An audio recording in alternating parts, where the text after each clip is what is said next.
exhilarating because we get cast out into the darkness. Just each one of us holding our little spark. You think of the universe. Each planet is just a little flame in the infinite blackness of the universe. All right, guys, how's it going? I'm your host, Keith, your man of letters, here to provide a case for the darkness and the ego.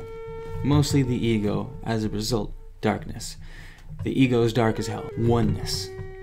God. Not God with the beard that sits on the throne, but the all-pervading mind, the omnipresent force that exists in everything, the quantum field, chi, the underlying energy of existence, period, that we cannot fathom with a finite mind, that we cannot even begin to describe with a finite mind.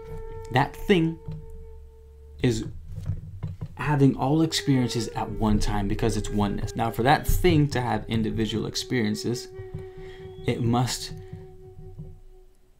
not separate itself, but it must create something in which there can be an infinite amount of experiences. And it happens in the mind. So it has a thought. That's why it is said that we live in a mental universe, and a universe that is driven first by thought. Because that's how the all operates. It goes within itself in the mind, and it creates an infinite amount of realities. You and I are pieces of the all, experiencing our own unique perceptions. This fist is oneness, the all. This hand is the veil, right? Oneness pierces through the veil and comes out as different things. It comes out as you. It comes out, this finger as me, this finger as your parent, this finger as a parrot, this thumb as a gerbil, I don't know, whatever, all the things in existence. They're the same thing being expressed differently so that we can live in a fantastically beautiful world. The thing that gives us that separation, that allows us to have an individual experience on this planet, is the ego. The ego is a lens. Just like the lens of this camera, all it's doing is providing each soul a viewpoint, a scope to look at of, if you were on the other side of the veil, you could just poke into this hole and like, oh, look at this person's experience. Then you could come out and then dip into this hole and okay, look at this experience. Those lenses are the ego. That's it. The thing is, what the ego does, in order for it to work, in order for you to have an individual perception of reality to where you can experience all the things in existence, is you have to be cut off from source. You can never be cut off from source because you're an extension from it, but what the ego does is it gives you a very strong illusion that you're being cut off from source. And that's not a bad thing. You have to have a really strong illusion to believe you're having an existence somewhere, right? Like one of my fantasies, anytime I'm standing out anywhere and I black out somewhere, I imagine myself sprouting wings and flying over the water or something, right? Imagine when that happens one day, I die or in a dream or something, and I'm able to fly over the ocean with my own pair of wings. It'd be a phenomenal experience. It'd be the best thing ever. Let's be real, it'd be the best thing ever. That experience would be allowed by my ego, by the lens in which I can exist in the world. The bad part is that we start to attach to that lens and we think that we are the lens instead of just looking through the lens. So my goal in this video is to reword the conversation about the ego. Anytime someone says, destroy your ego, kill your ego, you're operating too much through your ego. And anytime anyone says something negative about the ego, I want you guys to stop and think, okay, is the ego negative or is it positive? Neither. The ego is neither negative nor positive. Again, it's a tool. Its capacity for hate is really high. Its capacity for love is really high. And the reason why is because all it's doing is providing an avenue for the experience. If it wasn't for the ego, you couldn't experience something really hateful. nor could you experience something really loving. Without the ego, you would be experiencing oneness for eternity. And oneness for eternity seems an awfully boring place to be, which is why I think we've decided to reincarnate on this earth as a human, or as a dog, a tree, or on another planet as an avatar, flying pterodactyl beasts with our hairs attached to them. That's the ego. Stop bashing the ego. It's just a tool, right? I'm not gonna throw my camera lens outside of my window because it's doing bad things to me. You know, it wouldn't make any sense. I need my lens. You know, the more you batter your lens, the more you try to kill your lens, the more you see your lens as being a negative thing, a negative aspect of yourself, the cloudier it's gonna get. If you fuck with your perception machine, you're gonna have a fucked up perception, in other words, right? So love the ego, take care of the ego, know who you are and why you are. Like, I am Keith, and what defines me as being separate for the rest of the world is the ego, and the ego manifests in the physical world, right? Because we have different levels of correspondence. The ego on the etheric realm is the lens, but the ego on the physical world is my hair.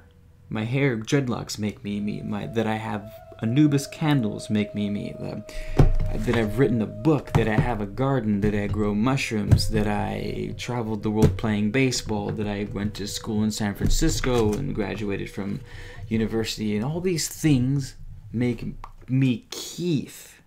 Not me as in oneness, but what defines me on this earth is the ego, which is great because I love who I am.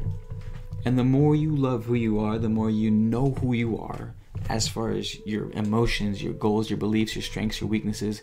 These are all part of your human form.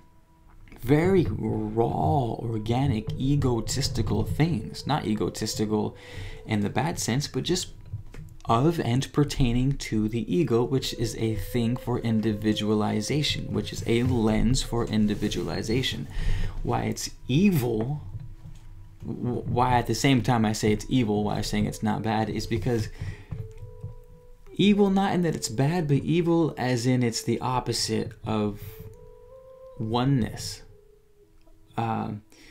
Because we have to be cut off from oneness in order to have an individual perception. Like I was saying, we have to be cut off.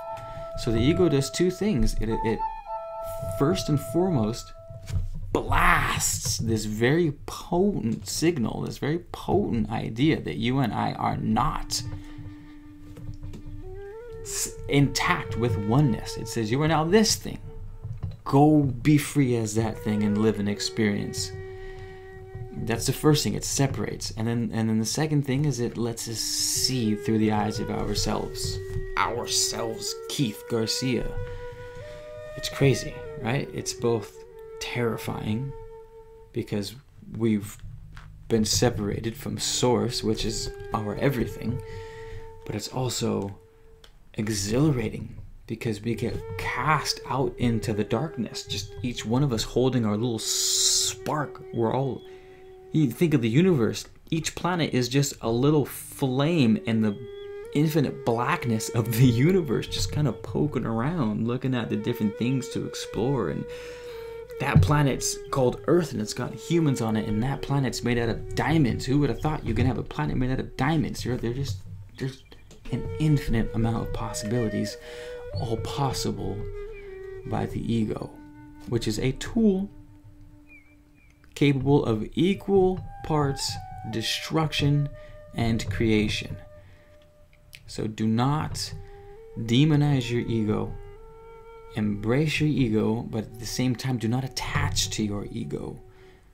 And know that the further you are absorbed into it, the further you take yourself from oneness. Because the more you praise the ego and reinforce the ego with material things especially, and you forget about the spiritual, the stronger the illusion becomes between you and oneness.